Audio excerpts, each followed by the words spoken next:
Hello again, my friends. This is Jimmy Maverick, and I want to talk to you about how my perfect fantasy draft is going to give you the edge in your draft this season. Now, today I want to talk to you about the 5 critical stats that my app will provide that's going to help you make the right decisions on draft day.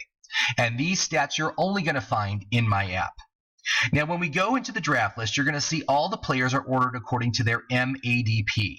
This stands for Modified Average Draft Position. Simply put, this is their ADP over the prior 5 days. This is going to give you the most accurate idea as to when your favorite players are being picked, so you can be strategic about when you need to take them. Now, next up is the value column. In my prior video, I showed you how you can enter in your league's point schedule, and it will then calculate the projected points for each player, and it will assign a value to them.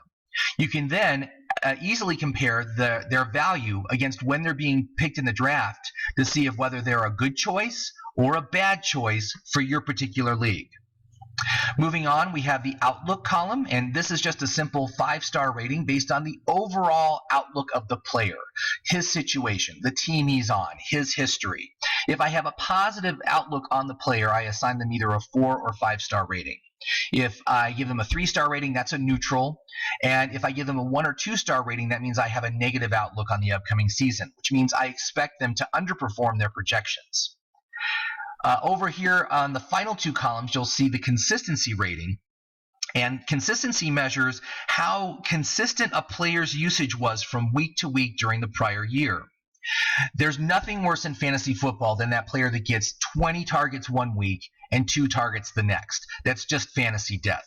So each player here is scored on a scale of 1 to 10, with a 10 meaning they're in the top 10% for consistent usage among all players of the same type.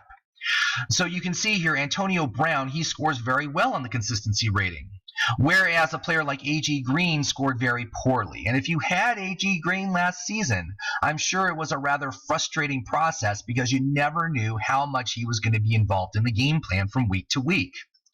You want consistent players if you want to win. Now, finally, there's the reliability ranking, and this just simply measures how many games the player has missed for any reason over the prior three seasons. Now, if they've missed an average of less than 2 games per season, they get a high ranking.